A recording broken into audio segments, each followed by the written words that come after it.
rassemble encore ce soir, nous sommes reconnaissants à notre Seigneur.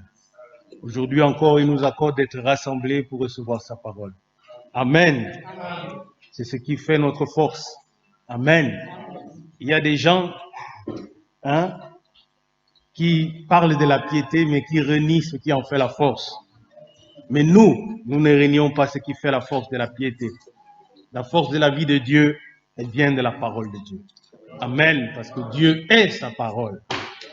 Amen. Alors qu'aujourd'hui, que le Seigneur mette encore ce qu'il a prévu mettre dans nos cœurs pour nous fortifier, pour nous encourager, pour nous consoler et pour nous préparer en vue de son retour. Que le Seigneur nous bénisse tous. Nous saluons également tous nos bien-aimés en ligne et nous leur souhaitons également les mêmes bénédictions qu'à nous ici présents physiquement. Amen. Nous allons chanter le cantique numéro 136, à toi la gloire. Nous voulons louer le Seigneur, n'est-ce pas? Amen.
Amen. À lui la gloire pour l'éternité. Il a accompli une œuvre que personne ne pouvait accomplir. Aujourd'hui, nous sommes sauvés. Amen. Libre par le sang de l'agneau. 102, chantons ce cantique aux merveilleuses délivrances. Amen. Aux merveilleuses délivrances, nous sommes sauvés par le sang de l'agneau. Amen. Aux merveilleuses délivrances, nous parlons.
Libre par le sang de l'agneau, sauvé, sauvé, il a pris sur lui mes péchés. Amen. Mon frère, ma soeur, par l'œuvre accomplie à Golgotha, il a porté sur lui nos péchés. Aujourd'hui, nous sommes libres. Par le sang versé à Golgotha, nous sommes libres. Amen. Chantons le 138 pour terminer. Mon cœur est plein de joie, je suis enfant de Dieu.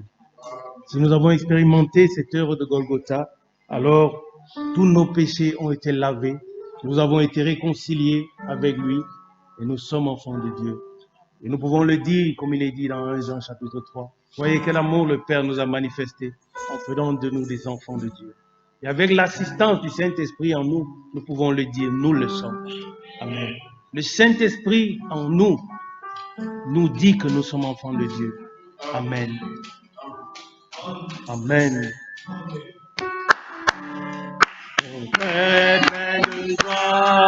Je suis l'enfant de Dieu.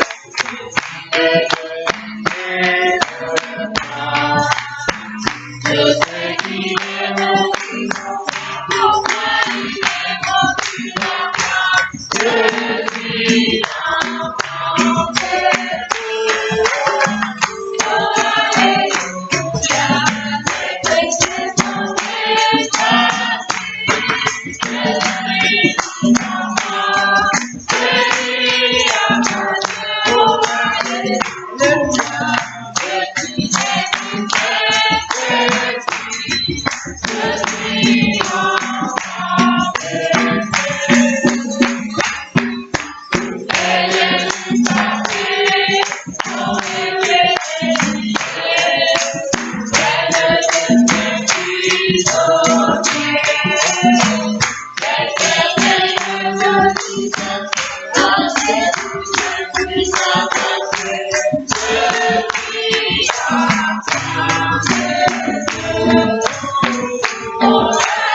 Oui, Jésus, au Seigneur, oh, je lui appartiens, oh, alléluia.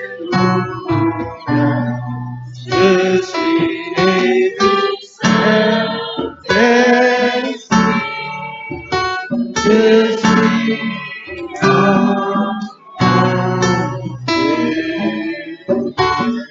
Amen. Amen. Amen. Nous nous levons, nous lisons dans Jean au chapitre 1. Je suis enfant de Dieu. Par sa grâce, il a fait de moi un de ses enfants. Nous sommes dans Jean au chapitre 1.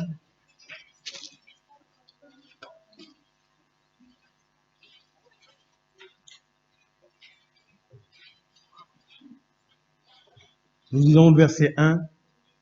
Nous lisons le verset 6, 9. Et nous lisons le verset 12. Jean chapitre 1, nous sommes au verset 1. Au commencement était la parole. La parole était avec Dieu et la parole était Dieu. Amen. Verset 6. Il y eut un homme envoyé de Jean. Il y eut un homme envoyé de Dieu. Son nom était Jean. Amen. Il vint pour servir de témoin, pour rendre témoignage à la lumière. Amen. Afin que tous croient par lui. Il n'était pas la lumière, mais il parut pour rendre témoignage à la lumière. Amen. Verset 9. Cette lumière était la véritable lumière qui, en venant dans le monde, éclaire tout homme. Amen. Verset 12. Mais à tous ceux qui l'ont reçu, amen, à ceux qui ont cru en son nom, elle a donné le pouvoir de devenir enfants de Dieu. Amen.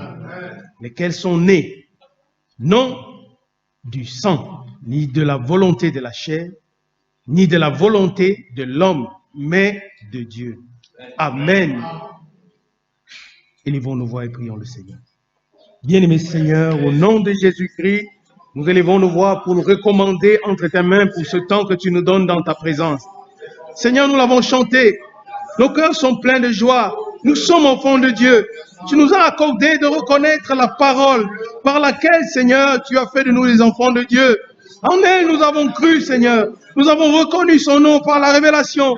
Et aujourd'hui, nous sommes enfants de Dieu. Aujourd'hui, nos cœurs sont pleins de joie, car nous sommes enfants de Dieu. Nous te louons, nous te rendons grâce et nous te disons merci pour cette œuvre glorieuse. Toi qui t'es manifesté dans un corps de chair, pour te révéler à cela que tu as connu avant la fondation du monde. Merci de nous avoir connus et en ton temps d'avoir manifesté cette vie en nous. Nous voulons nous abandonner entre tes mains pour ce temps que tu nous donnes. Bénis ton peuple ici présent et connecté par le moyen de la technologie. Que ce temps soit pour nous un temps de grande bénédiction. Dispose nos cœurs. Envoie ta parole du haut des cieux.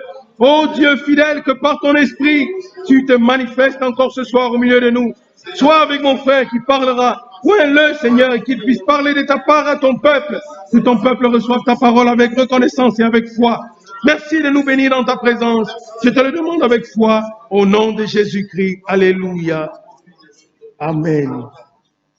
Nous pouvons nous asseoir, bien-aimés. Amen.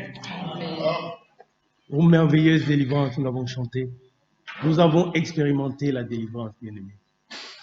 Amen. Les hommes sont prisonniers de ce monde dans lequel nous vivons. Mais nous avons été délivrés du monde. Amen. Aux merveilleuses délivrances. Amen. Sauvés, libérés. Amen. Que le Seigneur soit loué. Nous avons chanté « Mon cœur est plein de joie, je suis un enfant de Dieu ». Est-ce que ton cœur est plein de joie chaque jour? Quand tu te lèves le matin et tu dis « Mais je suis un enfant de Dieu ». Amen. Malgré tes difficultés que tu peux avoir, je suis un enfant de Dieu. Amen. Je suis un enfant de Dieu. Dieu s'est manifesté dans ce monde et il nous a accordé la grâce de reconnaître ça. Et nous l'avons lu au verset 12. À ceux, amen, qui l'ont reçu et qui ont cru en son nom, il nous a révélé son nom. Il a donné le pouvoir de devenir enfant de Dieu. Nous sommes passés par cette expérience-là. C'est par là que ça commence. Alors nous pouvons chanter « Mon cœur est plein de joie, je suis enfant de Dieu ». À ceux qui l'ont reçu et qui ont cru en son nom. Et la Bible dit dans Pierre, l'honneur est pour vous qui croyez. Amen. Nous qui croyons, nous sommes honorables. Hein? On n'a pas allé dans la chambre des députés pour être honorable. Nous, ici, nous sommes des honorables. Amen. L'honneur, mais l'honneur de Dieu. Amen. Pas l'honneur de Merkel. Hein? Pas l'honneur de Tshisekedi ou de Paul Biya. Non, ça c'est des députés. Mais l'honneur de Dieu. Amen. Dieu dit son honneur, c'est pour nous. Amen. Pourquoi? Parce qu'il nous a accordé des yeux pour le voir. En esprit, savoir qui il est. Aujourd'hui, Dieu nous est dépeint dans la plénitude de sa grâce. Amen. Qui il est depuis le commencement jusqu'à dans nos jours. Amen. Il veut se faire connaître à nous.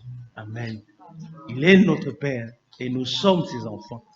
Il faut que nous connaissions notre Père. Amen. Nous devons le connaître. Nous devons savoir ce qu'il attend de nous. Comment il fonctionne.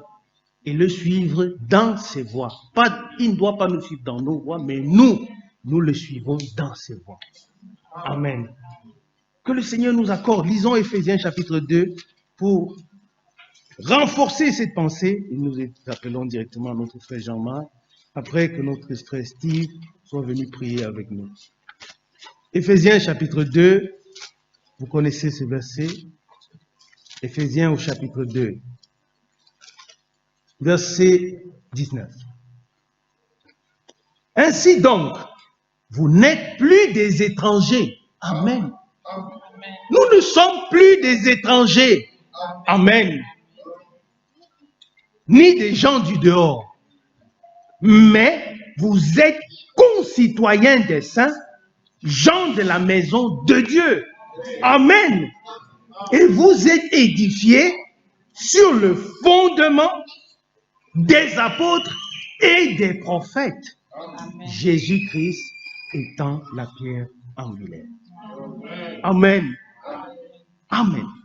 Nous sommes de la maison de Dieu. Amen. Et la Bible va plus loin. Nous sommes même la maison de Dieu. Amen. Bien-aimé, c'est glorieux ta position. Dieu te choisit comme maison. Oh là là. Si mec, elle vient dormir un jour chez toi, le jour-là, tu ne vas pas dormir la nuit. Et Dieu choisit que toi. Amen. Amen. Que Dieu soit loué. Mon frère Steve viendra prier. Et nous inviterons notre frère Jean-Marc. Que le Seigneur vous bénisse à l'écoute de sa parole. Hein? Que vos cœurs soient disposés à recevoir la parole. À lui soit la gloire au siècle des siècles. Notre frère Steve va prier. Nous te remercions, Seigneur Jésus-Christ, pour ton amour que tu nous as encore manifesté en ce jour.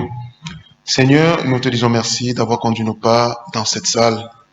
C'est encore une preuve d'amour à notre égard. Seigneur, nous sommes séparés à la fin de la semaine dernière et aujourd'hui encore tu as conduit nos pas en ce lieu. Nous te disons merci. Nous l'avons chanté au début de la réunion. Nous venons, Seigneur, en ce lieu, dans ta présence, pour t'écouter, Seigneur, pour t'adorer, pour te louer, pour t'offrir, Seigneur, un sacrifice qui te soit agréable. Seigneur, nous ne voulons pas t'offrir un sacrifice des insensés. Rends-nous attentifs, Seigneur, alors que maintenant tu vas nous parler.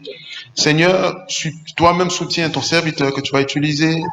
Seigneur, nous te disons merci pour l'accomplissement de tes promesses. Ces promesses que toi, tu nous as fait connaître, Seigneur, par le moyen de ta parole. Merci, ô Dieu, d'avoir fait de nous, ô Seigneur, selon ta volonté, tes enfants de Dieu. Nous n'avons pas fait un effort, nous n'avons pas passé un concours, mais Seigneur, cela est ta grâce souveraine et nous te disons merci. Merci de nous avoir fait connaître les choses, Seigneur, cachées, les choses du mystère du royaume, Seigneur. Nous te disons merci pour nous garder encore aujourd'hui en vie et en santé. Nous voulons, Seigneur, encore aujourd'hui, recevoir ce que tu nous as réservé, Seigneur, ce que tu as nous communiqué, Seigneur, pour notre préparation. Seigneur, nous te prions, fortifie ton serviteur, bénis-nous, Seigneur, à l'écoute de ta parole, rends-nous obéissants, Seigneur, rends-nous capables, ô Dieu, afin que, Père, à ton retour, nous soyons trouvés sans tâche, ni rides, de rien de semblable, Seigneur. Merci, toi qui as voulu faire de nous ton habitation. Purifie-nous encore aujourd'hui par le moyen de ta parole. Nettoie-nous, Seigneur, afin que réellement tu puisses venir tabernacler en chacun de nous. Que nous soyons scellés, que nous soyons prêts pour, oh Dieu, aller à ta rencontre sur des nuées, Seigneur, selon ce que toi tu nous as promis. Augmente-nous encore la foi, oh Dieu, aujourd'hui. Donne-nous encore, Seigneur, ce qui, oh Dieu, est nécessaire pour notre purification, pour notre édification, pour notre affermissement. Bénis notre frère, Seigneur, qui nous a conduits dans l'adoration. Et Seigneur, que toute chose soit pour ta seule gloire. Bénis nos bien-aimés qui sont connectés par le moyen de la technologie. Laisse que, Seigneur, ensemble, nous ayons part à la même bénédiction. Que toute la gloire soit à toi. Toi, pour prier dans le nom de Jésus-Christ. Amen. Amen. Que le Seigneur vous bénisse tous. Amen. Les honorables. Amen. Amen. Vous savez une chose, mes bien-aimés, quand nous lisons l'Écriture, que Dieu dit, les seigneurs, c'est là mon nom. Je ne donne pas ma gloire à quelqu'un d'autre, ni mon honneur aux idoles. Et après, l'Écriture nous dit que Dieu méprise ceux qui le méprisent. Il honore ceux qui l'honorent. Alors, on nous dira, l'honneur est pour vous, qui croyez. Là, c'est simple à comprendre. Que croire, c'est honorer Dieu. Maintenant, vous qui croyez, on vous dit l'honneur est pour vous. Vous qui croyez. Quand l'enfant Jésus naît. Les anges chantent. L'annonce est donnée, la nouvelle est donnée aux bergers de Bethléem. Alors ils sont en train de chanter. Qu'est-ce qu'ils disent? Gloire à Dieu du plus haut des cieux. Oui, j'en ai besoin, mon frère. Ils disent gloire à Dieu du haut des cieux, plus haut des cieux, et la paix sur la terre aux hommes qui l'agréent. Je voudrais t'amener à comprendre ce que tu es. Écoute, il dit aux hommes qui l'agréent. Qui sont ceux-là que Dieu agrée?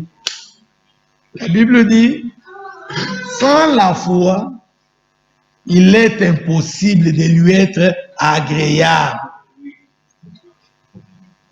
Est-ce que tu crois? Si tu crois, tu as la foi, laisse-moi te dire que par ta foi, le Seigneur t'agrée. Or, par ta foi aussi, il t'honore. Donc, tu es honorable et tu es agréable. Alléluia. Est-ce que nous comprenons cela? Cela est très important, bien-aimé. Si tu te connais, tu sais ce que tu es, ce que Dieu a fait de toi. Et surtout quand nous chantons ce cantique-là, mon cœur est plein de joie. Je suis l'enfant de Dieu. Il y a encore un autre cantique que nous chantons, nous disons, quand je songe à ces sublimes mystères, qu'un Dieu si grand ait pu penser à moi et que son cher fils est devenu mon frère. Ça doit nous faire du bien. De savoir que Jésus-Christ est notre frère. Comment suis-je devenu frère de Jésus? Ça doit nous faire du bien. C'est vraiment merveilleux, mes bien-aimés. Je veux que nous puissions lire une écriture.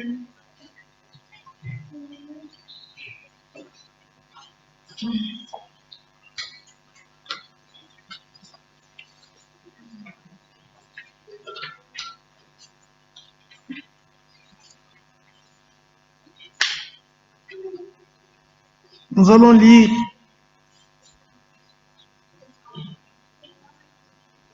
un Corinthiens.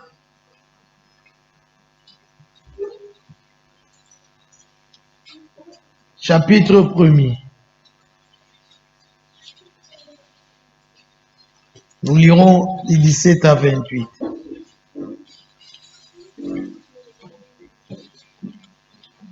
Un Corinthiens, chapitre 1er, du 17 à 28. Paul dit ceci, ce n'est pas pour baptiser que Christ m'a envoyé, c'est pour annoncer l'évangile. Et cela sans la sagesse du langage, afin que la croix de Christ ne soit pas rendue vaine. Car la prédication de la croix est une folie pour ceux qui périssent, mais pour nous qui sommes sauvés, elle est une puissance de Dieu. Aussi est-il écrit, je détruirai la sagesse des sages et je rendrai nulle l'intelligence des intelligents. Amen. Mes bien-aimés, nous pouvons continuer à la maison jusqu'à 28, mais le Seigneur permettra de temps en temps ici qu'on puisse prendre jusqu'à 28. Alors nous, pour gagner du temps, je veux qu'on s'arrête d'abord là. Il est question ici de la prédication de la croix. Quand je regarde dans Galates, alors le Seigneur permettra que nous puissions retourner dans Jean chapitre 1er qu'on a lu. Dans Galates au chapitre 3,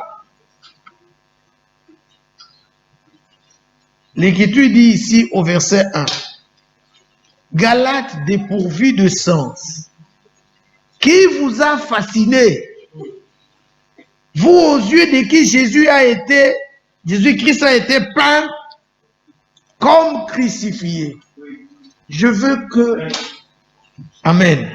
Amen. Je voudrais lire ça dans une autre version de la Bible pour voir un peu ce qui est rendu là-bas, afin que vous compreniez de quoi il est question. Je prends un peu dans cette Bible qui me tombe déjà sous les yeux, la Bible du Seigneur 3. Ô Galates insensés, qui vous a envoûté ainsi? Amen. Amen. Ici, lui, il utilise le terme envoûté.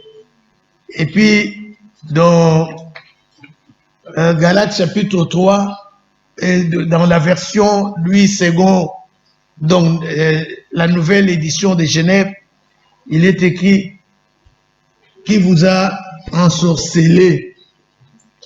Est-ce que vous avez compris? Là, on parle de la sorcellerie. Alors ici, il parle de l'envoûtement. Vous comprenez ça? Il dit, qui vous a envoûté? Ainsi, pourtant la mort de Jésus-Christ sur la croix a été clairement dépeinte à vos yeux.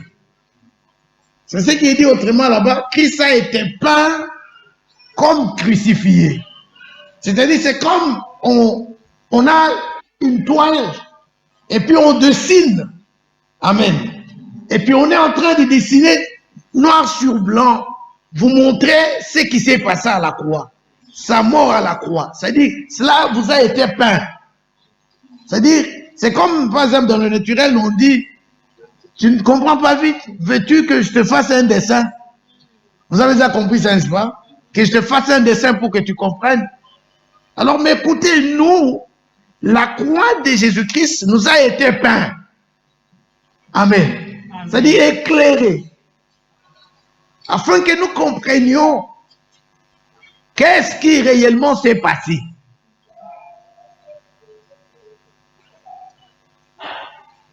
On nous a expliqué en long et en large. On nous a parlé de cela. Qu'est-ce qui s'est réellement passé à la croix? Bien-aimés, quand nous regardons les signes du temps, je veux que tu me suives très bien. Quand nous regardons les signes du temps, parce que souvent nous nous réjouissons de ce que le Seigneur nous a fait la grâce. La Bible dit que les ténèbres couvrent la surface de la terre et l'obscurité couvre les peuples. Mais sur toi, le Seigneur s'élève. Sur toi, sa lumière apparaît. C'est ça, n'est-ce pas? Sur toi, sa lumière apparaît. C'est-à-dire que là où les autres ne voient pas, toi tu vois. Tu sais où mettre tes pieds. Et nous tenons d'autant plus la parole prophétique. Amen. D'autant plus certaine, la parole prophétique. Comme d'une lampe qui brille dans les lieux obscurs. Vous voyez cela, mes bien-aimés? Donc, la parole prophétique que nous tenons brille comme une lampe dans les lieux obscurs. Mais où se trouve l'obscurité? La Bible dit l'obscurité couvre les peuples. Les ténèbres couvrent la surface de la terre. Mais nous, la parole prophétique, pour nous, c'est une lampe qui, là où il y a l'obscurité, cette lampe éclaire. De sorte que maintenant, toi qui tiens cette parole prophétique, tu sais voir où tu es, où tu vas. Et n'oubliez pas, c'est lui que Jean a vu marchant au milieu de ces chandeliers. La Bible nous dit ceci, que les chandeliers, c'est l'Église. Mais on l'a vu marchant au milieu des chandeliers. Allant de la première lampe jusqu'à la dernière. Qu'est-ce que nous on comprend par là? Qu'il est en train de marcher dans la prophétie avec son Église. Maintenant, c'est à nous de comprendre à quel niveau nous sommes. Parce qu'il marche avec nous dans la prophétie. Mais nous sommes arrivés à quel niveau? Il y a un cantique que nous chantons, nous disons, voyez comment toutes les prophéties s'accomplissent sous nos yeux, annonçant la venue du Seigneur. Bien-aimé, l'Écriture dit, encore un peu de temps, encore un peu seulement. Celui qui doit venir viendra. Il ne tardera pas. Alors, quand nous regardons, nous voyons tous les signes. Et nous sommes de ceux qui nous réjouissons de ce que nous connaissons ce que les autres ne connaissent pas. Tous les signes montrent clairement que le Seigneur est à la porte. Regardez une chose. En lisant Jean chapitre 1, le verset 6, la Bible dit qu'il y eut un homme envoyé de Dieu. Le nom de cet homme était Jean. Cet homme n'était pas la lumière. Jean n'était pas la lumière, mais Jean est venu rendre témoignage à la lumière. Et cette lumière qui, venant dans le monde, éclaire toute âme. Lui vient d'abord rendre témoignage à cette lumière. Et c'est lui qui l'a envoyé. Il a voulu que tous cruent par lui. C'est-à-dire tout le monde devrait croire par Jean. Je ne sais pas si vous comprenez. Sur la terre, quand Jean est là et qu'il exerce son ministère, on a encore des sacrificateurs, on a les Sanhédrins, on a tous ces gens-là, les pharisiens, les sadducéens, tous ces gens étaient là sur la terre. Mais écoutez, on apporte la précision, on dit, tous devraient croire par Jean. Si nous prenons cela et que nous amenons dans ce temps ici, et qu'on dise aux gens qu'écoutez, il y a un homme envoyé de Dieu. Amen. Amen. Et quand Dieu envoie un serviteur, quand il envoie un messager, il veut que tout le monde, amen, puisse croire par lui. Parce que pendant ce temps-là, Dieu traite avec lui. C'est comme ça que Dieu fonctionne. Il n'est pas un Dieu qui appelle un groupe et qui parle à ce groupe-là pour qu'à leur tour, non, il appelle toujours un homme. Amen. Est-ce que je me fais comprendre? Alors, nous sommes de ceux qui ont compris, qui croient que dans ce temps ici de la fin, il y a un homme qui est envoyé de Dieu. Et cet homme-là a apporté un message. Amen. Et qu'il fallait que tous puissent croire par cet homme. Est-ce que nous pouvons dire Amen? Amen. C'est-à-dire, si tu refuses, tu n'es pas dans le programme. Tu es donc comme déprogrammé. Est-ce que ça se fait comprendre?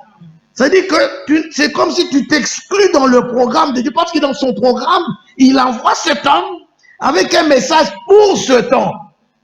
C'est-à-dire que à part cet homme-là, quelqu'un ne peut pas se tenir de côté pour dire, moi aussi, hein, il m'a envoyé avec un message. Dieu n'est pas le Dieu de la confusion. Est-ce que c'est clair? Amen. Alors il faut que tous croient par lui.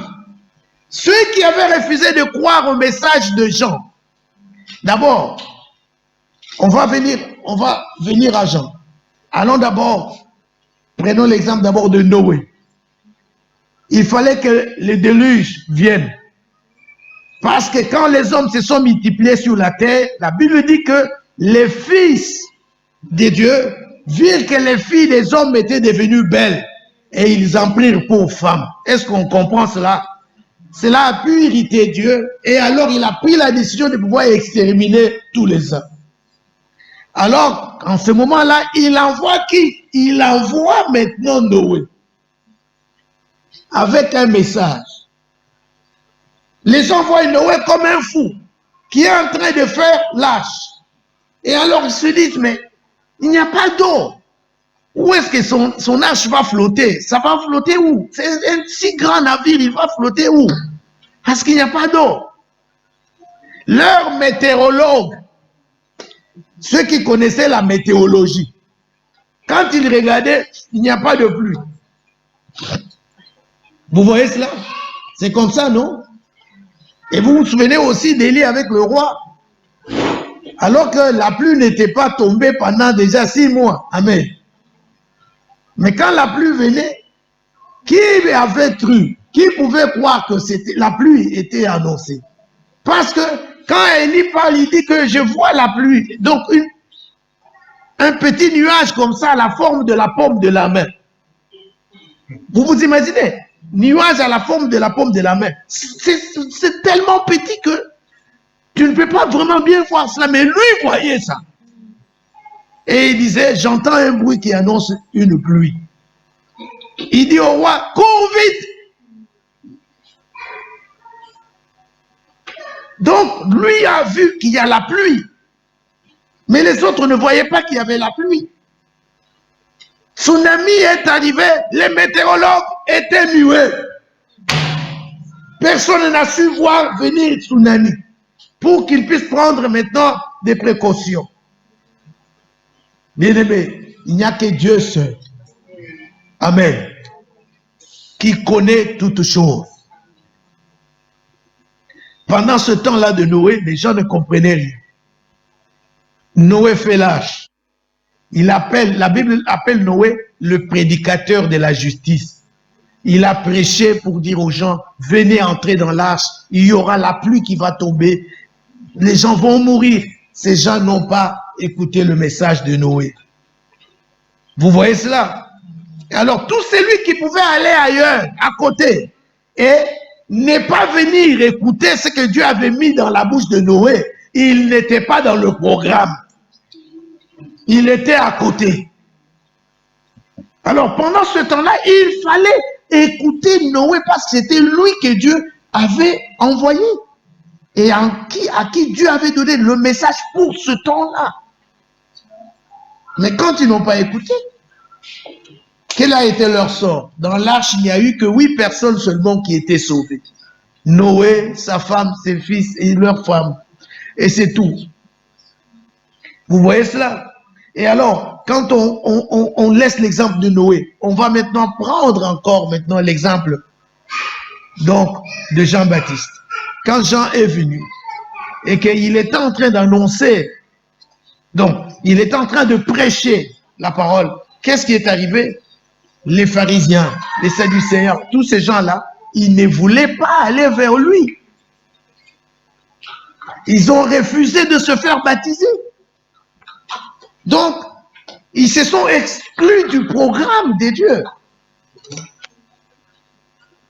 En refusant de se laisser baptiser par Jean, ils ont rendu nul le dessein de Dieu à leur endroit. Ils se sont exclus du dessein de Dieu. Hors programme. Alors, ce temps aussi, Dieu ne change pas, il fait toujours, il est toujours le même. Et alors, dans ce temps de la fin, Dieu a encore envoyé un homme avec un message. Alors, tout celui qui refuse de pouvoir écouter, de croire par lui, il se déprogramme. Il s'exclut lui-même du programme. Mais gloire soit rendue à Dieu parce que nous avons cru. Bien-aimés, et nous n'avons pas honte du témoignage de rendre de son serviteur. Je ne sais pas, peut-être quand tu es à la cité et que les gens te disent, oh mais toi, vous êtes des gens des Branham. Je ne sais pas comment tu te sens. Ça te fait mal. Ça te fait honte. Ça te réjouit. Ça fait quoi? Je ne sais pas. Mais néanmoins, Nous ne sommes pas les gens de quelqu'un. Amen. Amen. Nous sommes les gens, nous sommes les concitoyens gens de la maison de Dieu. Amen. Alléluia. Amen. Les gens de la maison de Dieu. C'est ce que nous sommes. Nous ne sommes pas les gens de quelqu'un. Ça, c'est ce que tu dois retenir. Amen. Parce que quand cet homme qui te parle de la manière, de cette manière-là, quand il te parle, c'est qu'il n'a pas la révélation. Amen. Et alors, la Bible dit dans le psaume 130, la révélation de sa parole est claire. Elle donne de l'intelligence aux simples. Donc, c'est cette révélation-là de la parole qui est claire. Oh, au commencement était la parole. La parole était avec Dieu et la parole était Dieu. En elle, il y avait la vie. Et la vie était la lumière des âmes. Et cette lumière venant dans le monde n'a pas aimé la lumière. Pourquoi? Parce que les œuvres du monde n'étaient pas les œuvres de la lumière. Mais toi et moi, cette parole qui est la même, qui ne change pas, cette parole du commencement, elle est venue chez nous et nous l'avons reçue. Amen. Et quelle est la conséquence? À tous ceux qui l'ont reçue, elle leur donne le pouvoir de devenir enfants de Dieu. Et l'écriture dit lesquels sont nés non du sang ni de la chair, ni de la volonté de l'homme, mais de la volonté de Dieu. C'est-à-dire qu'il n'y a pas la volonté d'un homme là-dedans. Un homme ne peut pas dire, je voudrais maintenant engendrer un enfant de Dieu. Tu ne peux pas dire à ta femme, ou ta femme ne peut pas te dire, chérie, nous voulons avoir un enfant de Dieu cette année. Nous voulons avoir un enfant de Dieu. Non, c'est impossible. Est-ce que vous comprenez ça? C'est pourquoi, hier, nous avons lu Jacques, chapitre 1er, le verset 18. La Bible dit qu'il nous a engendrés selon sa volonté. Amen. Maintenant, compare ce qui est dit dans Jean, chapitre 1er. Là, il est dit, lesquels sont nés ni du sang, ni de la chair, ni de la volonté de l'homme. Et puis Jacques dit, il, qui, Dieu, nous a engendrés, pas selon la volonté d'un homme, mais selon sa volonté.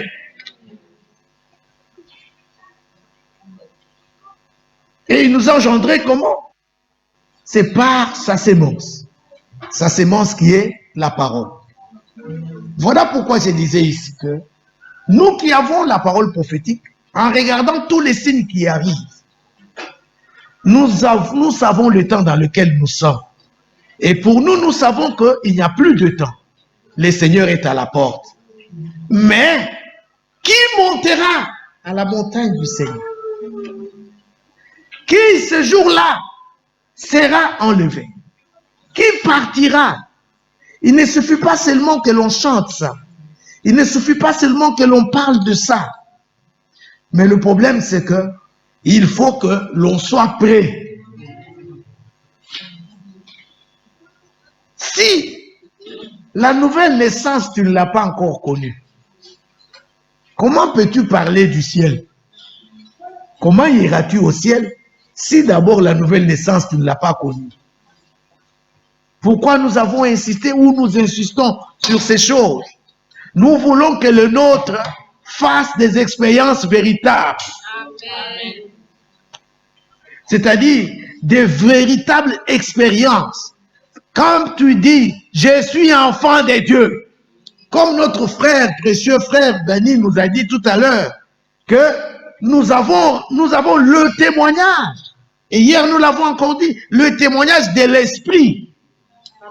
C'est-à-dire, l'esprit te rend le témoignage en toi. Donc, à ton esprit, toi, tu es un enfant de Dieu. Là, tu n'as pas besoin que le frère Jean-Marc rende témoignage.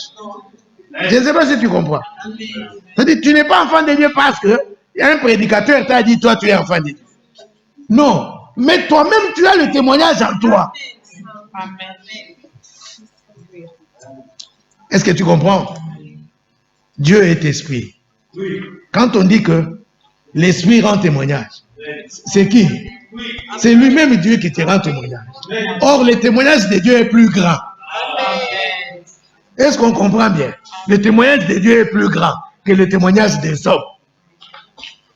Un homme peut dire, laissez-moi vous donner un petit exemple, c'est ce qui m'était arrivé. Je me souviens de quelqu'un que je regardais toujours. Quand je le voyais, sa manière de se conduire, de parler, de faire les choses, je me disais, non, non, non. Seigneur, je veux ressembler à cet homme-là. Est-ce que vous comprenez? Parce que je l'ai trouvé vraiment un homme extra, un homme vraiment très gentil, très calme, un homme de bien. Alors j'ai dit, oh, si je pouvais vraiment être comme cet homme-là. Mais cet homme-là que je disais un homme de bien, un homme plus tard, ce qu'il a fait, mes bien-aimés, je ne peux pas vous dire ça. Quand je le regardais, j'ai eu la honte. Je me suis dit, c'est pas vrai. Donc Dieu avait voulu m'enseigner quelque chose pour que je comprenne que il y a un seul, c'est lui que nous devons ressembler. Amen. Et vous savez, la Bible dit que ceux que Dieu a connus d'avance, il les a prédestinés à être semblables à l'image de son Fils, afin que son Fils soit le premier-né de beaucoup de frères. Et il est encore écrit, de même que nous avions porté l'image du terrestre, de même nous porterons aussi l'image du céleste. Et qui est le céleste? Amen. Amen. Vous comprenez cela, mes bien-aimés? C'est ça. Alors, il y a un seul que nous sommes appelés à ressembler. Moi, j'ai pensé ressembler à cet homme-là. Mais plus tard, les choses dans lesquelles il était tombé, ce qu'il avait fait, c'était la honte. Je vous assure que c'était vraiment la honte. Et après, je me suis dit, voilà quelqu'un à qui je voulais ressembler. Qu'est-ce que je pouvais devenir? Amen. Vous voyez cela? C'est ça, mes bien-aimés. Alors, nous avons été prédestinés à être semblables à l'image de son Fils. Amen. Vous voyez cela, mes bien-aimés? C'est ça la chose. Alors, je parlais du témoignage de Dieu. Quand Dieu lui-même te rend témoignage que toi, tu es un enfant de Dieu, est-ce que tu sens quelle assurance tu as? Amen. Quand tu marches, tu te dis, moi, je suis un enfant de Dieu. Amen. Et la Bible dit que si le monde ne te connaît pas, c'est qu'il ne l'a pas connu. Mais ça aussi, c'est vrai. Parce que la parole même du commencement, quand elle est venue chez les siens ne l'ont point reçue. On ne l'a pas reconnu. Et c'est pourquoi une fois, quand Jésus parle avec la femme samaritaine, il lui dit, si tu connaissais le don de Dieu, et qui est celui qui te dit, donne-moi de l'eau, si tu le connaissais. Vous voyez cela? Donc, si le monde connaissait qui il était, on le crucifie, on ne le connaît pas. Et après, quand il ressuscite, ceux qui gardaient la tombe, qu'est-ce qu'ils ont déclaré? Certainement, cet homme était un fils de Dieu.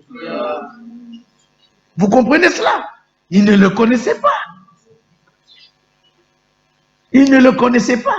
Souvent, je me suis toujours posé la question. Jésus marchait dans les rues de Jérusalem. Il allait, il prêchait la parole, il entrait dans les synagogues, ainsi de suite. Mais comment il fallait que pour pouvoir l'arrêter, qu'on cherche quelqu'un qui puisse le livrer. Et il leur dit, celui à qui je vais donner donc le baiser, un baiser, c'est celui-là. Est-ce qu'eux ne l'avaient pas vu?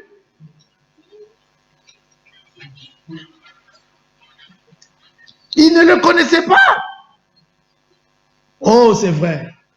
La Bible dit, il n'avait ni beauté, amen,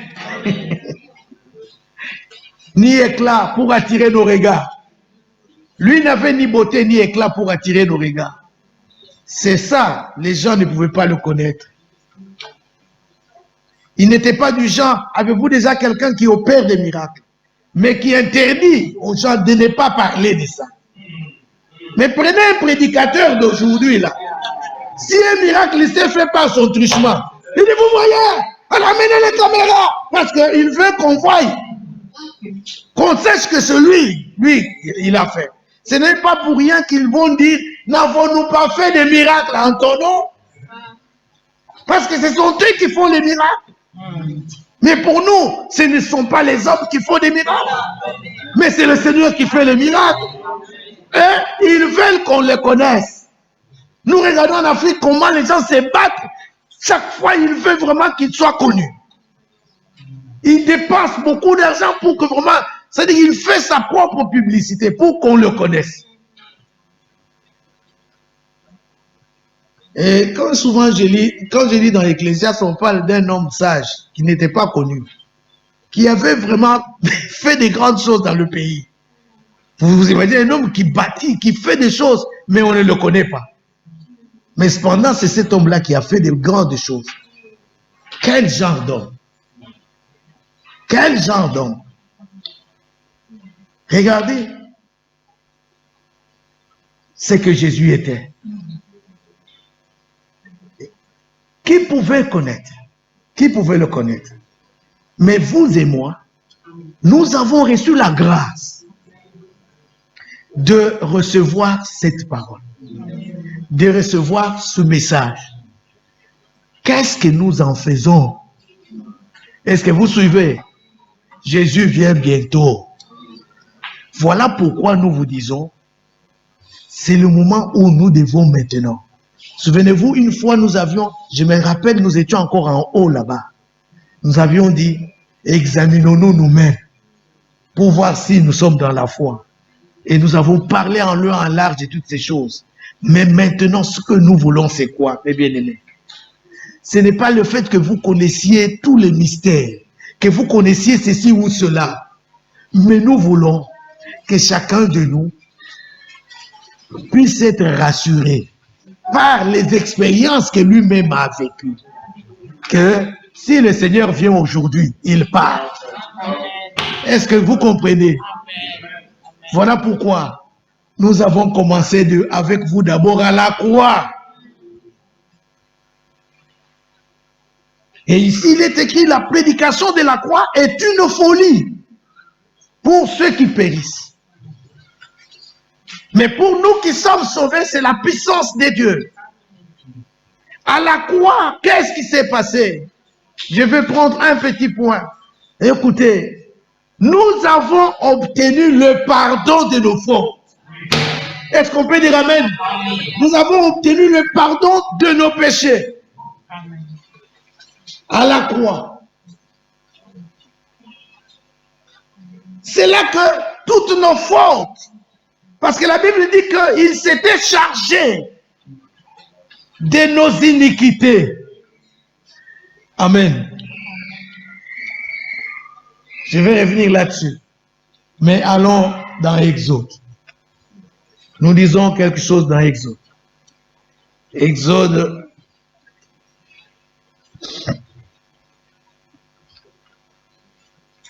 Exode, on prend le chapitre 23. Exode 23. À partir du verset 20. Alors là, ce sont des instructions que Dieu donne donc à Moïse. Alors que Moïse est en train de marcher avec le peuple vers le pays de la promesse. Amen. Je veux que tu sois attentif. Ne loupe pas ça. Amen. Écoutez, là il est écrit, voici j'envoie un ange devant toi. Ça c'est ce que Dieu dit à Moïse.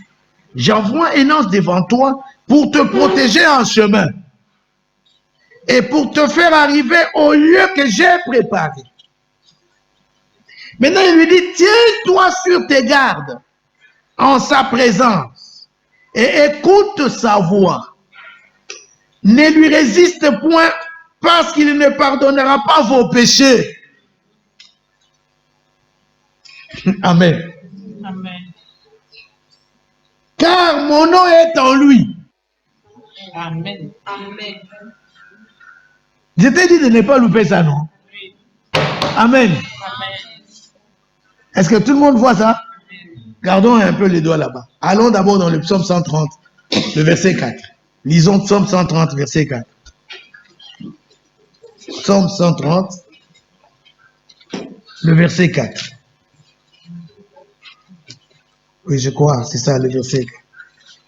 Psaume 130. L'Écriture dit,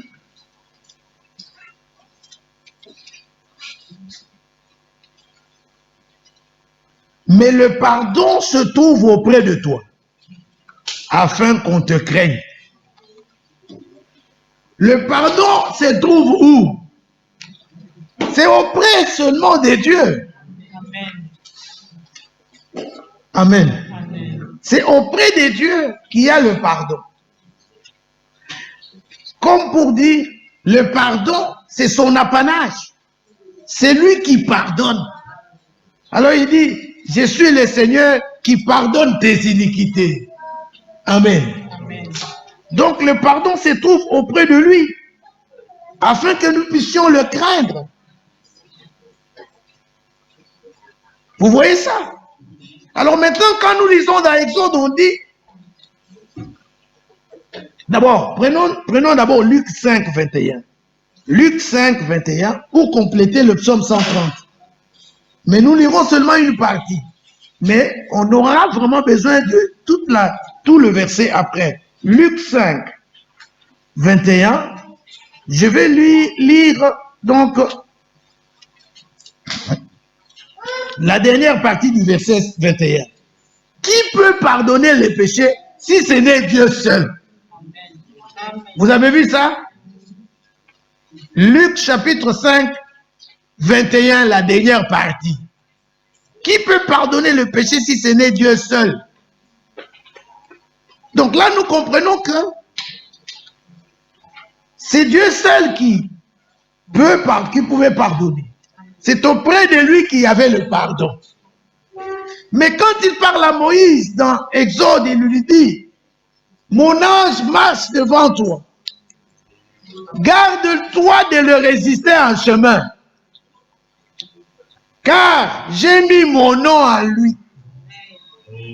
Alléluia. Alors, si tu le résistes en chemin, il ne pardonnera pas ton péché. Là, on parle d'un ange. Mais un ange qui, lui, a le pouvoir de pardonner. Or, nous venons de lire avec vous. Qui peut pardonner si ce n'est Dieu seul? Mais quel est cet ange qui, lui, a aussi le pouvoir de pardonner?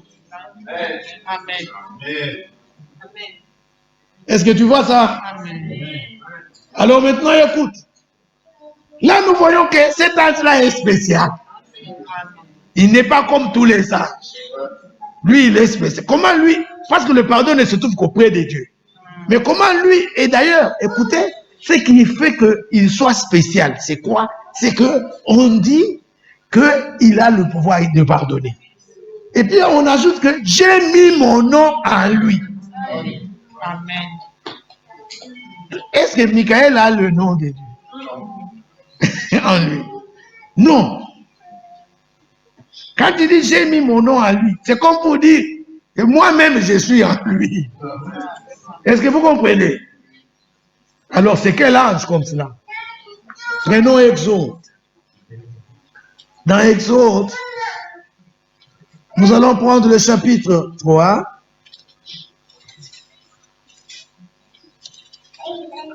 Nous lirons le verset 2. La Bible dit, l'ange du Seigneur lui apparut dans une flamme de feu. Je peux commencer à partir du premier verset. On nous dit, Moïse faisait paître le troupeau de Jéthro, son beau-père, sacrificateur de Madian.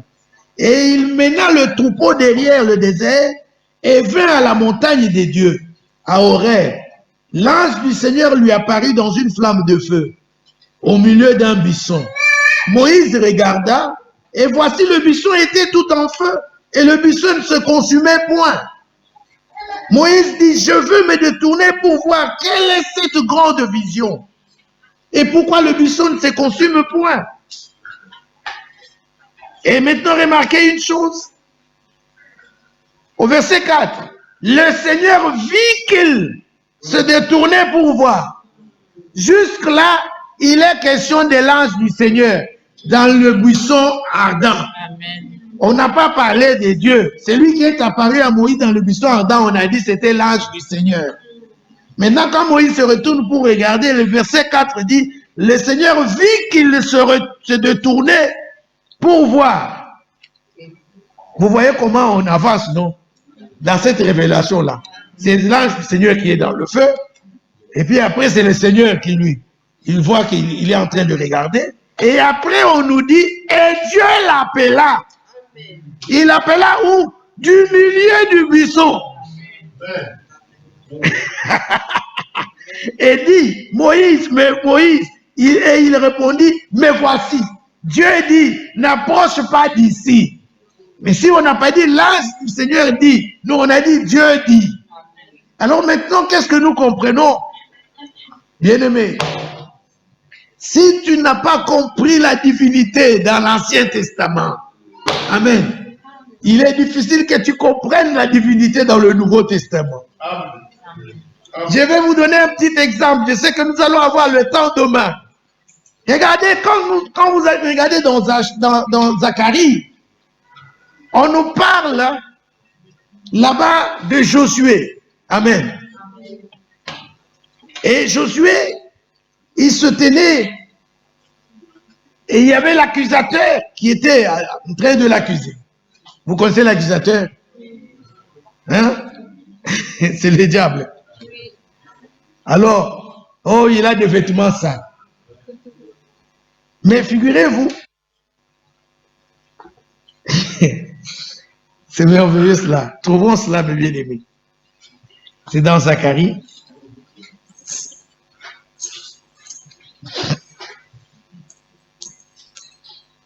Zacharie, c'est quoi, chapitre 3. L'Écriture dit, il me fit voir Josué le souverain sacrificateur. Vous y êtes? Zacharie. Après, c'est Malachie, non? Voilà. Alors, je veux lire.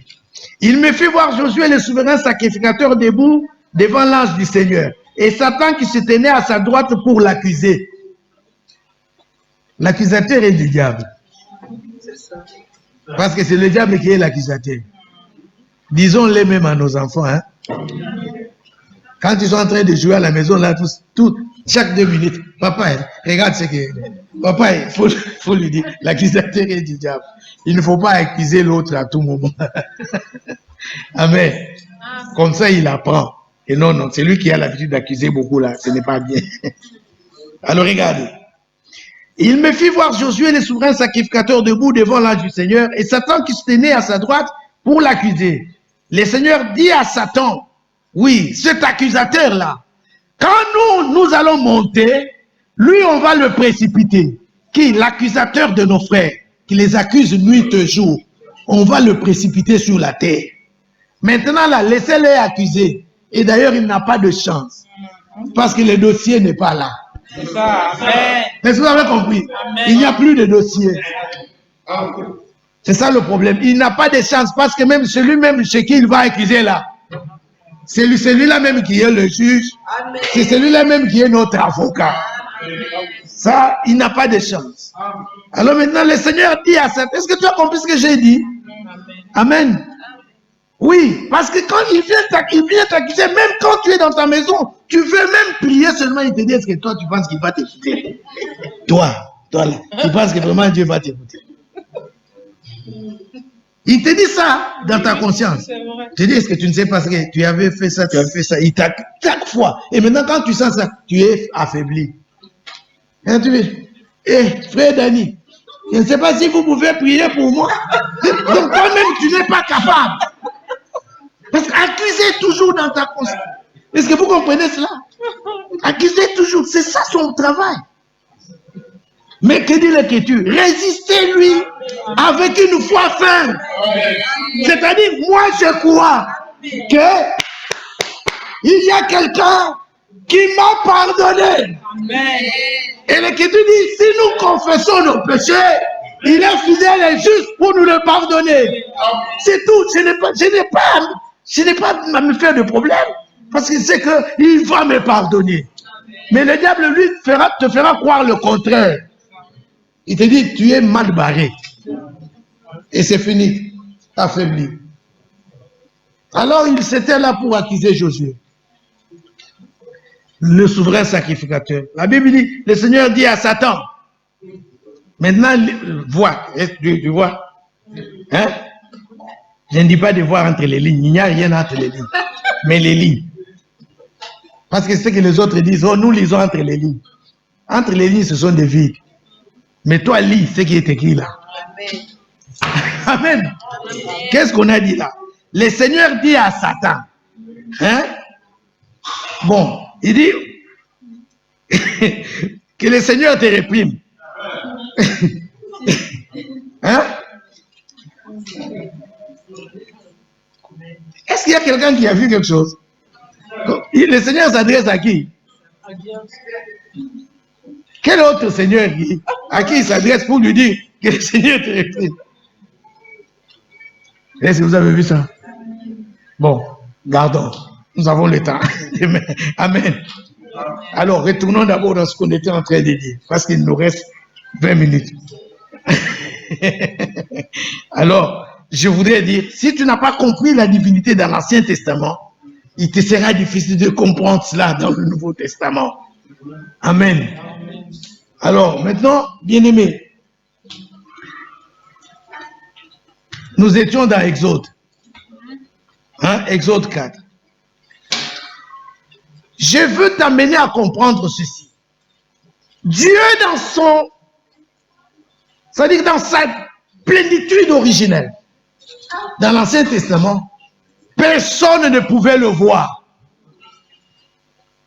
Si tu as vu, tu as lu quelque part, que non, on a vu Dieu, comme par exemple, nous pouvons prendre l'exemple de, je crois, c'est notre Exode 24, là où Moïse avec les anciens l'ont vu donc par derrière, je crois. Oui, dans Exode 24. Et aussi dans Exode 33, avec Moïse. Oh, il y a beaucoup d'exemples. Dans Exode 24, ouais, au verset 14. Donc on peut lire.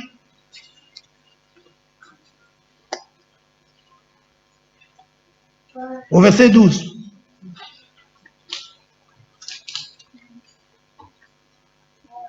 On peut commencer d'abord à partir de 9, hein? Regardez, 9. Ah, Dieu merci. Amen. En regardant dans mes yeux, je viens de voir quelque chose que nous devons encore ajouter à ce que nous avons lu dans Zacharie. Amen. Regardez. Au verset 1. Dieu dit à Moïse, monte vers le Seigneur. Alléluia. Amen. Toi et Aaron, Nadab et Abihu. Est-ce que tu as vu ça? Dieu dit à Moïse, monte vers Yahweh. Amen. C'est-à-dire, Dieu c'est qui? Et puis le Seigneur devant qui il devait monter c'est qui? Est-ce qu'il y en a deux? Mais quand on lit au verset 12, le Seigneur dit à Moïse, monte vers moi. Amen. Amen. Amen. Sur la montagne. Est-ce que c'est clair ça? Il faut d'abord commencer à comprendre dans l'Ancien Testament d'abord. Alors maintenant il lui dit, monte vers moi sur la montagne et reste là, je te donnerai des tables de pierre. La loi, les ordonnances, ainsi de suite. Mais le verset 9 dit, Moïse monta avec Aaron, Nadab et Abihu et 70 anciens d'Israël. Ils virent le Dieu d'Israël. On a bien dit, ils virent le Dieu d'Israël, Maintenant, la Bible dit, sous ses pieds, vous avez entendu? Les pieds. On parle des pieds. Sous ses pieds, c'était comme un ouvrage de saphir, transparent, comme le ciel lui-même dans sa pureté. Il n'étendit point sa main sur l'élite des enfants d'Israël. Ils virent Dieu et ils mangèrent et burent. Si tu as lu ça dans l'Ancien Testament, on te dit ils virent Dieu. Or, Dieu dans sa plénitude originelle, personne ne peut le voir. Comment est-ce qu'on pouvait le voir? Parce qu'on ne pouvait pas, personne ne pouvait voir sa face et vivre. Alors c'était comment? C'est-à-dire que c'est quand il s'est révélé sous forme de l'ange. Amen. Est-ce qu'on peut dire Amen? Amen. C'est sous cette forme-là. Quand il prenait un corps spirituel, alors, c'est alors que maintenant on pouvait dire j'ai vu. Et regardez ce même langage. Quand nous allons dans Exode 33, allons dans Exode 33. Exode 33, je crois à partir de 13. Moïse dit à Dieu, maintenant si j'ai trouvé grâce à tes yeux, fais-moi connaître tes voies. Alors je te connaîtrai et je trouverai encore grâce à tes yeux. Considère que cette nation est ton peuple. Le Seigneur répondit, je marcherai moi-même avec toi et je te donnerai du repos. Moïse lui dit, si tu ne marches pas toi-même avec nous, ne nous fais point partir d'ici. Comment sera-t-il donc certain que j'ai trouvé grâce à tes yeux, moi et ton peuple? Ne sera-ce pas quand tu marcheras avec nous et quand nous serons distingués, moi et ton peuple, de tous les peuples qui sont sur la face de la terre? Le Seigneur dit à Moïse, je ferai ce que tu me demandes, car tu as trouvé grâce à mes yeux et je te connais par ton nom. Amen. Oh, il nous connaît par nos noms. Amen. Moïse dit, fais-moi voir ta gloire. Amen. Le Seigneur répondit, je ferai passer devant toi toute ma bonté et je proclamerai devant toi le nom du Seigneur. Je fais grâce à qui je fais grâce et miséricorde à qui je fais miséricorde. Le Seigneur dit, tu ne pourras pas voir ma face, bien-aimé. Qu'est-ce que cela a à faire à la question de Moïse? Moïse lui a dit, fais-moi voir ta gloire. Maintenant Dieu lui dit, tu ne peux pas voir ma face. Allez-y comprendre quelque chose. Amen. Amen. Et ça, on va le comprendre dans Ézéchiel. Alors maintenant, regardez ici. L'Écriture dit, le Seigneur dit à Moïse, dit, tu ne pourras pas voir ma face, car l'homme ne peut me voir et vivre. Le Seigneur dit, voici un lieu près de moi. Tu te tiendras sur le rocher. Oh, toujours le même rocher. Alléluia. Le même rocher. Quand ils avaient soif dans le désert, il fallait qu'il y ait le rocher. Amen. Il dit, tu te tiendras sur le rocher. Quand ma gloire passera, je te mettrai dans un creux du rocher et je te couvrirai de ma main. Oh, nous voulons le rocher d'âge. Et nous sentons, rocher d'âge est fendu. Laisse-moi me cacher en toi. Nous voulons être là. Alors il dit, je te couvrirai de ma main jusqu'à ce que j'aille passer. Et lorsque je retournerai ma main, tu me verras par derrière. Ma face ne pourra pas être vue. Là, on nous montre encore que Moïse, il devait le voir, il l'a vu par derrière. Alors, vous voyez cela? Quand tu lis dans la Bible, allons encore dans Ézéchiel, chapitre 1. Ézéchiel, chapitre 1er.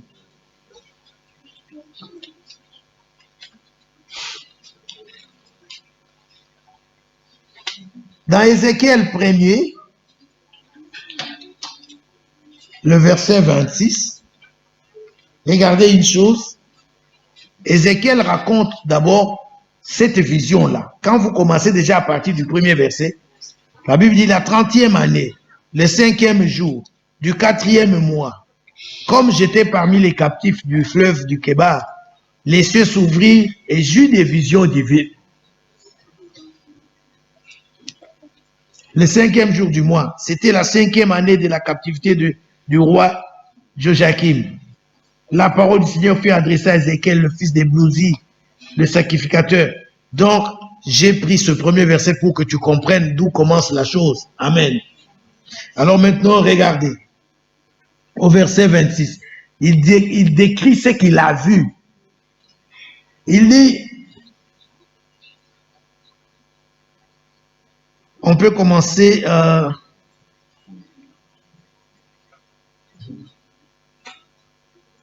Voilà, gagnons du temps. Vous pouvez lire un peu partout, un peu, donc, tous les passages là, de 1 jusqu'à, on arrive à 26, nous on gagne du temps pour lire 26. Il dit, au-dessus du ciel qui était sur leur tête, donc, il a vu des chérubins, ainsi de suite. Maintenant, il dit, au-dessus de leur tête, il y avait quelque chose de semblable à une pierre de saphir, en forme de trône. Et sur cette forme de trône, apparaissait comme une figure d'homme placé dessus en haut. Est-ce que vous avez vu? Vous avez entendu ça?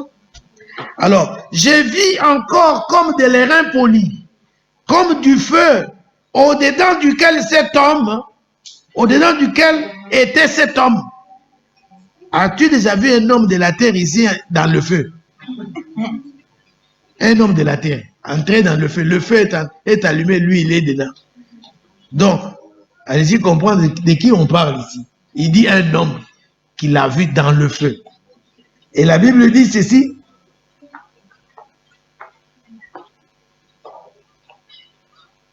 J'ai vu encore comme des lérins polis, comme du feu, au-dedans duquel était cet homme, et qui rayonnait tout autour, depuis la forme de ses reins jusqu'en haut. Et depuis la forme de ses reins jusqu'en bas, j'ai vu comme du feu et comme une lumière éclatante dont il était environné. Tel est l'aspect de l'arc qui est dans la nue en un jour de pluie. Ainsi était l'aspect de cette lumière éclatante qui l'entourait. Dans 1 Timothée 6, la Bible dit, il habite une lumière inaccessible. Amen.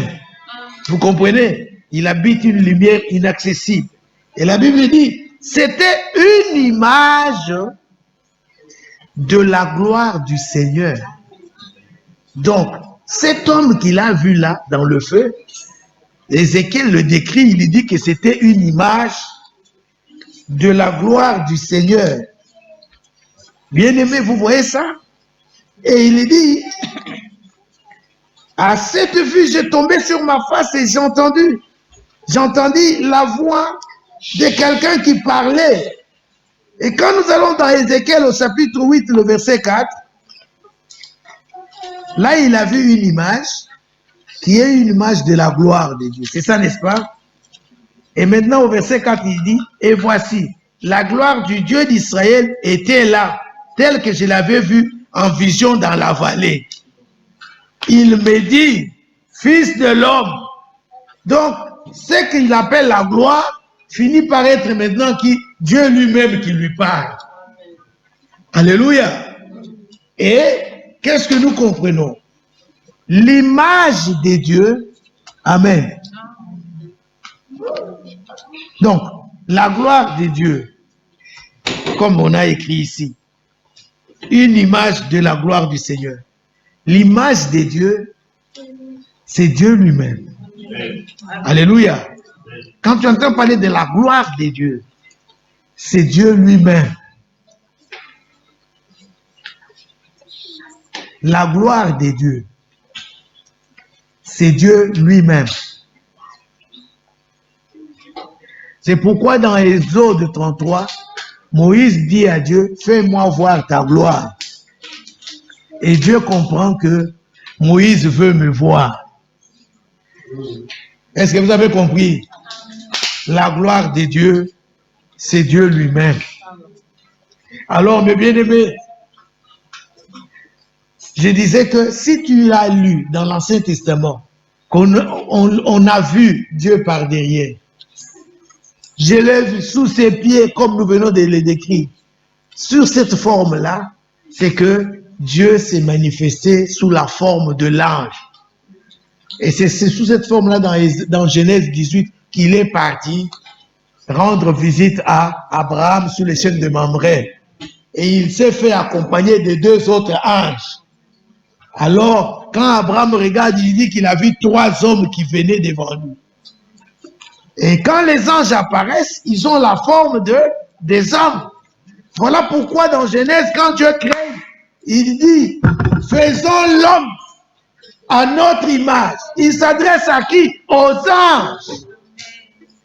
Ce n'est pas à la Trinité, parce qu'il n'y a pas de Trinité.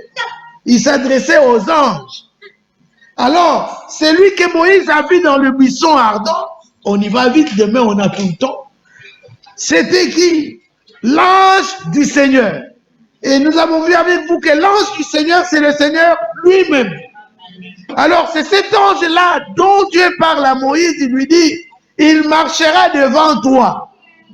Et quand on a lu dans Exode 33, Dieu lui dit, je marcherai moi-même.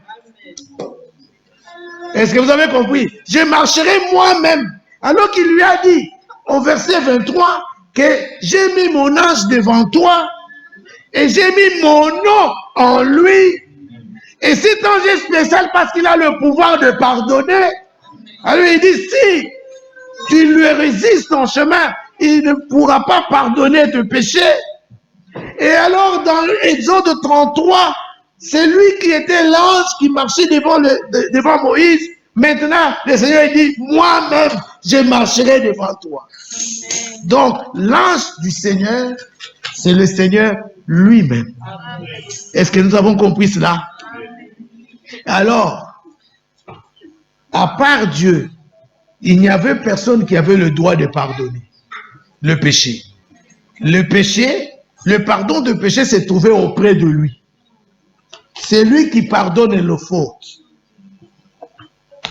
Et dans Michée, on pouvait dire, qui peut être comparable à toi, qui pardonne nos iniquités, les met sous tes pieds et les enfonce au fond de la mer. Le dimanche, on en a fait mention ici. Amen. Amen. Donc, c'est lui qui avait le pouvoir de pardonner. Vous voyez? Maintenant, quand il se manifeste sous la forme de l'ange, maintenant là, il dit à Moïse que mon nom est en lui et ne le résiste pas car il ne va pas te pardonner. Mais plus tard, nous nous retrouvons dans Jean chapitre 1er, que notre bien-aimé a lu. Au commencement était la parole. La parole était avec Dieu et la parole était Dieu. Et cette parole du commencement qui était Dieu, la Bible dit, elle est venue parmi nous, pleine de grâce. Nous l'avons appelée comment? Quand la parole a été faite chair et qu'elle est venue parmi nous, nous l'avons appelée comment? Le Seigneur Jésus-Christ. Qui est Jésus-Christ? Ça, c'est un mystère. 1 Timothée 3,16. Le mystère de la piété est grand. Dieu a été manifesté dans la chair. Ça, c'est le mystère de la piété. Et nous en avons parlé avec vous. C'est-à-dire que Dieu est venu lui-même.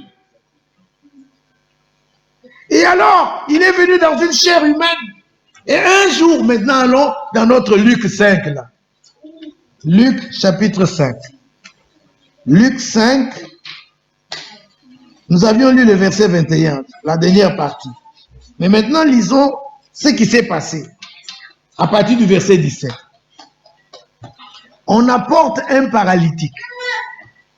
Un jour, Jésus enseignait, des pharisiens et des docteurs de la loi étaient là assis, venus de tous les villages de la Galilée, de la Judée et de Jérusalem.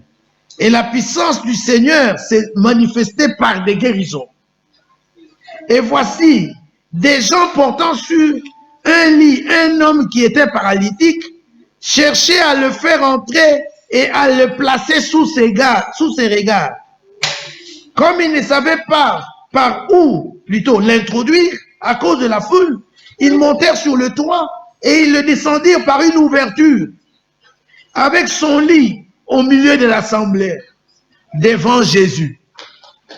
Voyant leur foi, Jésus dit, « Homme, tes péchés te sont pardonnés. » Est-ce qu'on peut dire Amen? Et quand il a dit ça, scandale, ça scandalisait donc ceux qui étaient là. Pourquoi? Parce qu'eux savent que il n'y a que Dieu qui pardonne. C'est comme ça qu'on leur a enseigné. Amen. Alors maintenant, les scribes et les pharisiens s'est mis à raisonner et à dire, qui est celui qui profère des blasphèmes? Qui peut pardonner le péché? Si ce n'est Dieu seul. Amen. Les pharisiens connaissaient la loi. Amen. Alors ils disent, mais qui peut pardonner si ce n'est Dieu seul? Comment lui, cet homme ici, va dire tes péchés te sont pardonnés? Quel pouvoir? Jésus, connaissant leurs pensées, prit la parole et leur dit, quelle pensée avez-vous dans vos cœurs? Et ont pensé. Ils n'ont pas parlé à haute voix pour que lui entende. Mais ils ne savaient pas à qui ils avaient affaire. Je ne sais pas si vous comprenez. Tu murmures en toi. Hein? Tu dis, qui est-il lui pour faire cela? Pendant que tu murmures là, lui entend. Parce qu'il entend même les murmures. Il entend même ce que tu as dit là. Alors que toi, tu n'as pas parlé, mais lui a entendu. Maintenant, quand il te regarde, il te dit, pourquoi dis-tu dans ton cœur ça? Tu vas ouvrir grandement tes yeux comme ça. Donc, j'ai pensé et lui, il a compris. Qu'est-ce que tu vas sentir? Amen. Alors, si je me mets à la place de ces gens-là, ils pouvaient sentir comment? La panique. Alors, Jésus, connaissant leurs pensées, prit la parole et leur dit, quelles pensées avez-vous dans vos cœurs? Lesquelles est les plus aisées? De dire, tes péchés te sont pardonnés, ou de dire, lève-toi et marche. Donc, ils choisissent entre les deux. Qu'est-ce qui est le plus aisé? Mais maintenant, au verset 24, il dit, or, afin que vous sachiez que le Fils de l'homme a sur la terre, Amen, a sur la terre le pouvoir de pardonner le péché, je te l'ordonne. Dit-il au paralytique, lève-toi, prends ton lit et va dans ta maison. Alléluia. Et alors, et à l'instant, il s'éleva en leur présence. Vous savez ce qui se passe, le phénomène qui se passe. Le paralytique, il est paralysé, non? Maintenant, quand on lui dit lève-toi, donc la parole qui dit lève-toi là, Amen, vient donner la force même à ce paralytique là, Amen, parce qu'il est derrière sa parole pour la faire accomplir. Quand il dit un mot, la chose arrive. Il dit lève-toi et marche. Et la Bible dit, et à l'instant il s'éleva en leur présence, prit le lit sur lequel il était couché et s'en alla dans sa maison, glorifiant Dieu. Tous étaient dans l'étonnement et glorifiaient Dieu. Remplis de crainte, il disait, nous avons vu aujourd'hui des choses étranges. Amen. Vous voyez cela? Quand il s'est révélé sous forme de l'ange, il dit à Moïse, il avait le pouvoir de pardonner le péché. Il dit, ne résiste pas à cet ange. Là, c'était l'ange du Seigneur. L'ange du Seigneur, c'est le Seigneur lui-même.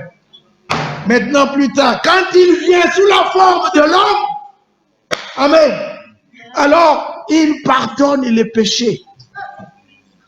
Il a le pouvoir de pardonner le péché. Est-ce que tu as compris ça? Voilà pourquoi nous parlons du pardon des péchés. Amen. À la croix, nous avons eu ce pardon. Mais le temps fait défaut. Demain, nous allons continuer. Amen. Alléluia. Amen. Est-ce que tu as compris? Amen. Amen. Amen. Que Dieu vous bénisse. Amen. Alors j'appelle nos frères qui viennent pour pouvoir nous conduire dans la prière.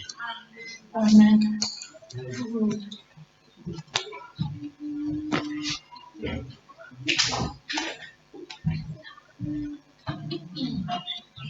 Que le Seigneur soit loué. Amen. Amen. J'espère que le Seigneur, et je crois que le Seigneur accorde la révélation à chacun. Amen.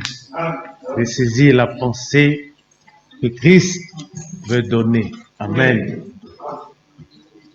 Amen. Et il y a un seul Dieu. Et c'est lui seul qui pardonne. Amen. Et Dieu, il agit pour nous conduire à lui. Amen. Amen. Moïse voit l'ange, mais c'est Dieu qui agit pour nous conduire à lui.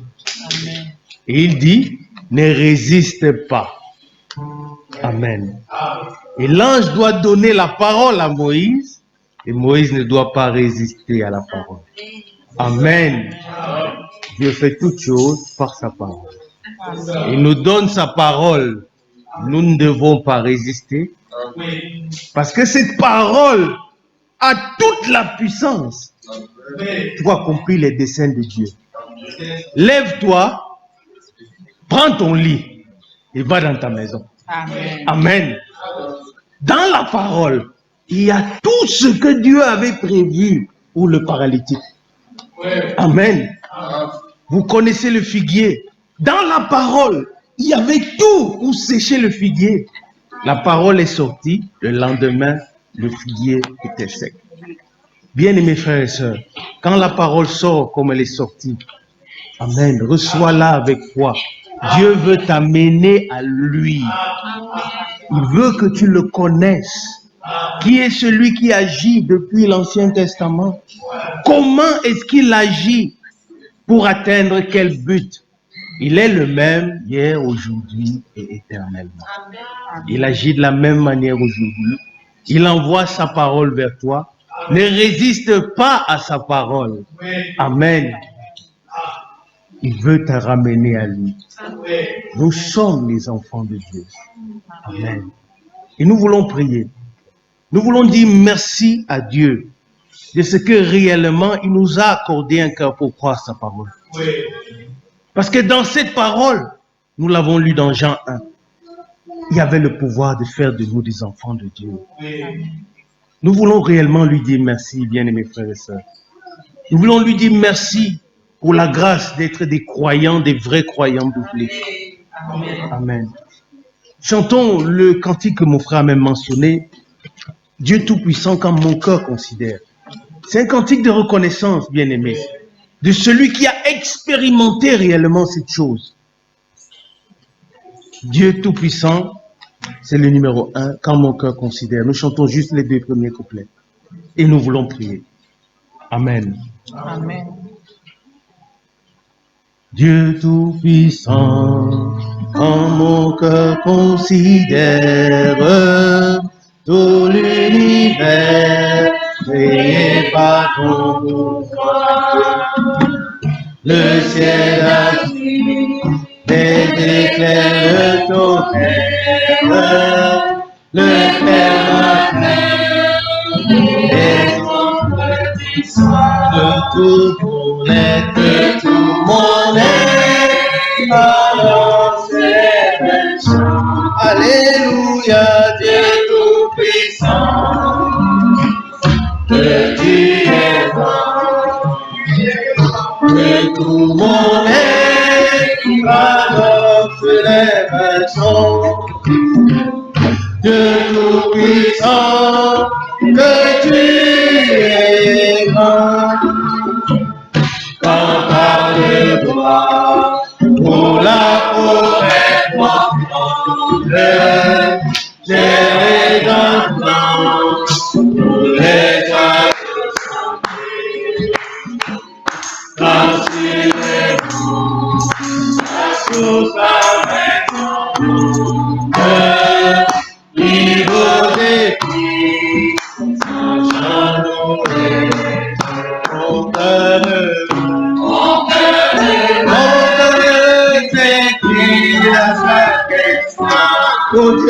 d'amour, oh Dieu d'amour,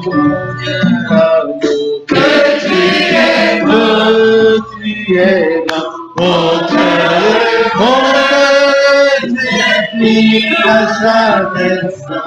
Alléluia, oh Dieu d'amour.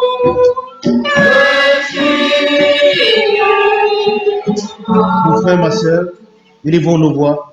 Disons à ce Dieu Tout-Puissant, merci. Seigneur, toi qui as créé le ciel et la terre, toi, Seigneur, mon Dieu, tu as voulu entrer dans le monde pour te manifester à moi. Merci, Seigneur, pour le don gratuit de la foi. Merci, Seigneur, pour le cœur de chair. Ce cœur, Seigneur, qui peut recevoir ta parole avec foi. Ce cœur, Seigneur, qui peut croire ta parole. Cette parole par laquelle tu fais toutes choses. Cette parole par laquelle tu m'amènes à toi. Oh Dieu fidèle, qui peut pardonner les péchés? Qui peut ôter l'iniquité? Toi seul, Seigneur. Seigneur, mon Dieu, tu l'as fait pour moi. Tu l'as fait pour mon frère. Tu l'as fait pour ma soeur. Aujourd'hui, Seigneur, ayant été pardonné, nous avons été réconciliés avec toi. Aujourd'hui, Seigneur, la croix de Jésus-Christ agit dans ma vie et dans la vie de mon frère. Aujourd'hui, Seigneur, nous sommes enfants de Dieu. Et ton esprit, Seigneur, rend témoignage à notre esprit que nous le sommes. Bien que ce que nous sommes n'a pas encore été manifesté. Mais nous savons, Seigneur, que par ta parole, ce que nous serons se manifestera. Car tu nous rendras semblables à toi, en nous purifiant, en nous lavant par l'eau de la parole. Tu accompliras en nous tout tes desseins. Merci de nous rendre obéissants à cette parole. Merci de laisser qu'elle accomplisse en nous tes desseins. Seigneur, mon Dieu, mon roi, que ton nom soit loué, que ton nom soit élevé, que ton nom soit glorifié, pour ta parole restaurée, par laquelle tu te révèles à nous, le Yahvé de l'Ancien Testament. Tu nous montres que tu es le Jésus du Nouveau Testament. Tu as été manifesté dans ton corps de chair pour accomplir la rédemption, afin de nous ramener à toi. Seigneur, merci pour le don de la foi. Tu as dit dans ta parole, comme nous l'avons lu, l'honneur est pour vous qui croyez. Si nous sommes honorables, parce que nous sommes de Dieu, parce que nous sommes de la maison de Dieu, nous sommes concitoyens des cieux. Merci pour ce don, merci pour cette grâce, merci pour cet amour que tu as manifesté à notre égard. Que ton nom soit loué, que ton nom soit élevé, que ton nom soit glorifié. Seigneur, tu agis même dans notre temps. Oh Dieu fidèle, merci pour ta sainte parole. Merci Seigneur pour les cœurs qui peuvent te croire dans tout ce que tu dis, sans résistance, pour que ta parole accomplie en eux tes desseins bienveillants. Merci pour cette auditoire. Je te prie d'accorder la révélation de ces choses à chacun. Tu es lumière, Seigneur, et cette lumière, tu l'as fait briller dans nos cœurs, afin que réellement, nous puissions être des enfants de la lumière. Et c'est pourquoi nous disons, rendez grâce au Père, qui nous a rendu grâce, qui nous a rendu capables d'avoir part à l'héritage des saints dans la lumière. Cette lumière qui a brillé sans jeunesse, oh Dieu fidèle, tu l'as fait briller dans nos cœurs, afin de faire resplendir ta gloire sur la face de Christ en nous. Dieu fidèle, que ton nom soit loué et glorifié pour ces paroles merveilleuses. Merci de te révéler à chacun d'entre nous dans la puissance de la résurrection. Tu es celui-là qui a accompli des desseins. Tu es celui-là qui se manifeste d'une manière ou d'une autre pour amener cela que tu as prédestiné à lui. Oh Dieu fidèle, tu as pu apparaître à Moïse dans le buisson ardent, mais tu as pu l'appeler lui aux cieux. Oh Seigneur, que ton nom soit loué. Tu es venu à Abraham, Seigneur, sur les chaînes de Mamré, Seigneur, en prenant la face, en prenant la forme d'un homme. Tu t'es approché de lui, tu as mangé, Seigneur, tu t'es fait laver les pieds par lui, touche à la voix de vie des saints. Oh Dieu fidèle, que ton nom soit loué et glorifié, celui-là qui soit de ton nom, afin que nous sois révélés, afin que par là, Seigneur, tu te révèles à nous. Tu nous as accordé la grâce, Seigneur, de pouvoir entendre ces choses et de pouvoir les croire, afin qu'elle agisse, Seigneur, en nous. Dieu Tout-Puissant, merci, dans mon cœur considère tout l'univers par ton pouvoir. Oh Dieu Tout-Puissant, de tout mon cœur, Seigneur, je te dis merci. De tout mon être, Seigneur, je te dis merci. Que ton nom soit loué, que ton nom soit élevé, que ton nom soit glorifié. Merci pour tes saintes paroles. Que la gloire, que l'honneur te revient à toi et à toi seul au nom de Jésus. Alléluia. Alléluia. Merci Seigneur. Amen. Bien-aimés frères et sœurs, aujourd'hui, regardez ce qui est écrit, je crois, dans Isaïe. Aujourd'hui, ce même Dieu qui pouvait venir à Moïse dans le buisson ardent, il voulait accomplir un dessein qui était le sien par Moïse. Dieu a agi dans l'Ancien Testament d'une manière ou d'une autre pour montrer à son peuple que c'est lui qui est avec eux. Et il dit à Moïse, je serai avec vous. Aujourd'hui, bien-aimés frères et sœurs, dans ce temps dans lequel nous sommes, nous l'avons entendu par Jean, par notre frère. Quand Jean est venu, tous devaient croire par lui. Tous. Aujourd'hui aussi. Élie est encore venu. Et tous, nous l'avons entendu, doivent croire par lui. Dieu nous a accordé la grâce. Dieu nous a accordé la grâce, bien-aimés frères et sœurs, de reconnaître ce qu'il fait maintenant dans notre temps. Et comme le frère l'a dit, il est question que nous fassions des expériences afin d'avoir l'assurance que quand il viendra, nous partirons. Bien-aimés frères et sœurs, Dieu t'a fait grâce. Dieu m'a fait grâce de reconnaître le jour et de reconnaître le message par lequel il accomplit en nous ses desseins. Mon frère, ma soeur, nous voulons encore prier et nous voulons dire merci au Seigneur de nous avoir accordé la grâce de pouvoir reconnaître comment il agit maintenant dans notre temps. Nous l'avons lu pour Moïse, nous l'avons entendu citer pour Abraham, mais nous voulons parler de nous. Qu'est-ce que Dieu fait dans notre temps? Comment il agit dans notre temps? Est-ce que nous l'avons reconnu? Aujourd'hui, le Seigneur travaille pour nous, à notre préparation. Mon frère, ma soeur, élevons nos voix et disons merci au Seigneur pour le ministère d'Élie, pour notre temps. C'est par ce ministère que nous sommes préparés. Disons merci au Seigneur de nous avoir accordé les camps pour croire. Oh Dieu, merci. Merci pour la parole révélée. Comme le ministère de Malachie, chapitre 4, verset 5. Réellement, il est venu pour restaurer ta parole, pour restaurer l'Église, pour restaurer les dons, pour restaurer toutes choses. Aujourd'hui, nous ne venons pas à ce que toi, Seigneur, tu me fais dans le temps dans lequel nous vivons. Aujourd'hui, nous sommes en prière. Et nous voulons expérimenter. Dieu Tout-Puissant, que tu nous sois levé. Que tu nous as donné réellement ce message glorieux dans lequel, Seigneur, mon Dieu, tu ramènes, Seigneur, les cœurs des enfants pères. Aujourd'hui, Seigneur, tu nous ramènes à toi, apostolique, aux expériences apostoliques. Tu nous ramènes à toi, par laquelle tu fais toutes choses. Que ton nom soit loué. Qui a cru, Seigneur, mon Dieu, à ton entendu. Qui a cru, Seigneur, à ces choses glorieuses que tu fais dans ce monde que nous sommes. Tu as envoyé, Seigneur, ton service. Tu as envoyé un message glorieux. Et ce message sur la terre pour accomplir tes desseins. Je te loue, Seigneur. Je te rends grâce. Je te dis merci de m'avoir accordé la grâce de pouvoir croire. Oh, Seigneur, pour ce message glorieux. Merci. Merci, Seigneur, mon Dieu. Merci. Que ton nom soit loué. Oh, Dieu, que ton nom soit loué pour ce ministère merveilleux par lequel tu as rétabli ta parole. Merci, Seigneur, pour le ministère de Matthieu 24. Matthieu 24, verset 26. Par lequel, Seigneur, mon Dieu, tu as accompli Matthieu 24. Et tu forces les Seigneur de l'évangile restauré. Tu forces les extrémités de la terre. Que ton nom soit loué.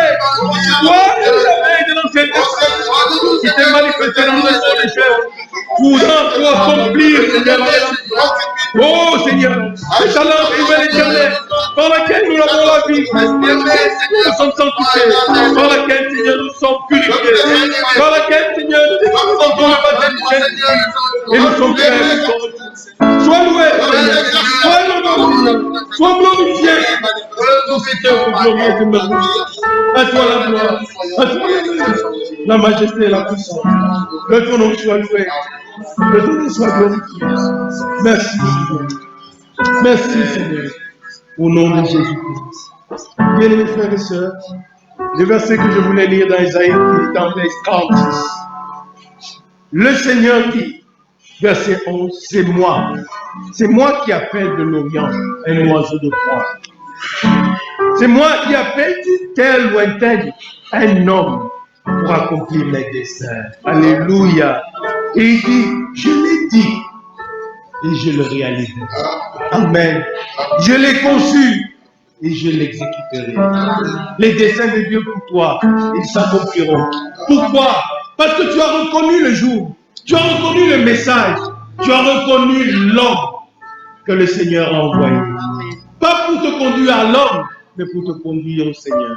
Que le Seigneur te bénisse richement, qu'il bénisse sa parole dans ton cœur, qu'il bénisse ta famille, qu'il bénisse tes activités, qu'il bénisse tout ce que tu fais, parce que tu es de lui, tu es son fils. Sois consolé, sois fortifié, au nom de Jésus-Christ. Alléluia. Amen.